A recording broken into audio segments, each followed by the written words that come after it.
This interview is with leadership training expert Clayton Lowe. Now we've come along to the HSBC training offices in Southampton to hear what he says about leadership. However, Clay wanted to bring us here to Snowdonia to show us what leadership means for him. Now I was first drawn towards Clay and his gravity through his blog. I really was inspired by his postings about reflection as well as about leadership. So who is Clay and why should we care what he says about leadership? What he now does is he brings people on the leadership course to let them feel what leadership means for them. Right, Clay, we're here. You are leader for today, and what are we doing today? Well, today we're going to climb a mountain. A little bit outside my comfort zone with that, but... Yeah, well, that's all right. Sometimes we do on sort of journeys, and like you got to go outside of your comfort zone, and that's what it's about. So we're here then, Clay, and I think we've got a vision of the task ahead there. Looks a bit daunting now we're here. So, yeah, exactly. You know, if we have a picture of where we're trying to get to, that sometimes helps. Yeah, and I think having a visual representation of it, the leader is the embodiment of the vision, is the keeper of the flame for that, for bringing it alive in people's mind and making it real for them, and bringing it to life. And when things are down and you're out of a sort of a low point, still have a big stretch to get to your goal. That's where the leader helps to remind you of what that vision is, remind you of it, bring it to life for you again. Well, that's going to be your job today, Clay. Well, I guess we shouldn't talk about it anymore. I guess we should crack on with it. All right, mate. Let's go. Let's go for it. Yes, the mountain to climb. Oh, you haven't sit down yet, Clay? No way. But you know what? Here's a question for you. How do you eat an elephant? Yeah, one bite at a time. Exactly. Okay, one step at a time. Clay, thanks for getting us this far. When the camera's not running, what you're doing is you're really keeping us motivated. What is it that you hope that people learn when you bring them on this journey? I think what I want people to learn is stuff about themselves, and what I hope to gain from the mountain is how do you deal with yourself when you get to a difficult spot. You can see where you need to get to, but man, is it tough in this spot. Can I take that next step? Do I want to keep going to get to that spot, or am I happy just to have seen the vision but not actually obtain it?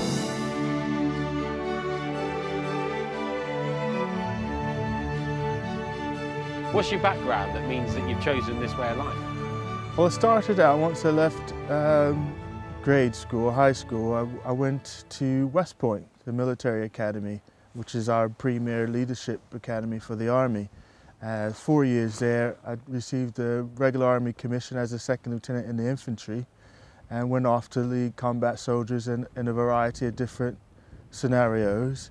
And then when I decided to get out, decided to go into the corporate world, and went in to work for Merrill Lynch in investment banking as a financial consultant. I then left Merrill Lynch to take up a leadership position at General Electric as a process leader. And I remember doing an interview with the plant manager at the time, and it concluded by asking me, did I have any concerns? And I said, yeah, just one.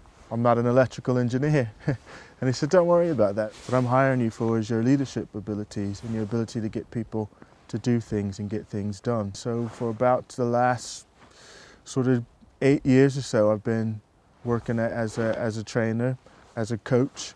I use Snowdon, this environment here, as a metaphor for people that are working on a particular challenge. Snowdon works well as a metaphor for that. Clay, there's a couple of terms that are almost used interchangeably in the business world, which is leader and manager. Right. What's your take on that? Well, I see them as fundamentally two different things. From the point of view as a manager, you could have said, here's the map, here's what I need you to do. I need you to get to the top of Snowdon. I want you to take this route. Giving you the map, and then the expectation is for you to get it done. The added bit, the leader bit is, you know, how are you doing and what can I do to help you to get to the top of this mountain? So reducing the barriers to your performance. So you want to have a look at the map. Yeah, I guess so. Yeah. How often do we stop to say, where are we on this? Yeah, get it out. Journey? Or do we Get just it out? stick it in the pocket? Stick it in the pocket. in the bottom drawer. The whatever. bottom drawer. Yeah, And then the weather's getting up a bit. bit. Obviously, there might be changeable conditions today. Yes. And is that part of it as well, in the fact that we don't know how we're going to be able to cope with changing conditions and so on? I mean, and that's one of the great things about a plan. You have the plan is set, but then you also have to have the flexibility to change, because just like here on the mountain, the weather could change. I mean, we have a nice sunny day right now, but as you just felt that big gush of wind come through, mountain weather's very changeable, and we have to be prepared for that. We have to be able to adapt for that, because we could persistently keep walking and not look on the map. Point. So how do I get a group of people to do something that they would not ordinarily do? The best leaders are the ones who take a real interest in people. How are you fellas holding up? And when your people realize or have the sense that you have their best interest at heart, they'll do anything for you. Remember when I started working at General Electric, there was one of the leaders there pulled me aside and he goes, you know, treat people with dignity and respect. You know, General Electric might sign their paycheck, but they work for you. People do what they're told, and therefore it's easy to be a leader in that situation. Is that right? No, in that instance, I think that is one of the common misconceptions that, that again, as a leader in the army, that people have to do what you say. And again, it doesn't work that way. They have to respect your rank, and they'll do to the letter of the law what you say, but they won't go that extra. We won't get that extra 110% out of them. I've spent 4 years at our military academy, which is, is a school for leaders, basically, university for leaders. And I know the tendency sometimes in business is I'm a manager, but I also have to lead. And sometimes I'm just given the title of leadership, but I'm not given the skills or the tools or any training on how to be a good leader. And some people are really good managers, good at the bullets and beans and managing the task and the logistics, and some people are really good leaders. But I suppose one's not better than the other. Is that what I mean? Is that? Yeah, no. They're both vital functions, so one's not better than the other, and you need both. And if you're a good leader, but you're not very good at managing, then perhaps you get a number 2 man or someone else in the teams picks up some of the tasks. Likewise, you can find out that sometimes a manager will have an informal leader within the team who looks after the leadership aspects of it, and in that way you have a synergy. Leadership is something that is always. It's not something that you schedule. It's something that you do. You are a leader. It's the little things every day. I come in and I just say hi to you. What are you working on? How can I help you today? Sounds very simple, but it's very powerful. Okay, we've been on the ground today doing this journey ourselves. But these days, more and more managers and leaders are working remotely. They've got virtual teams. What's your thoughts on that? I think the principles still apply, because at the end of the day, it's still about people, and you're leading people.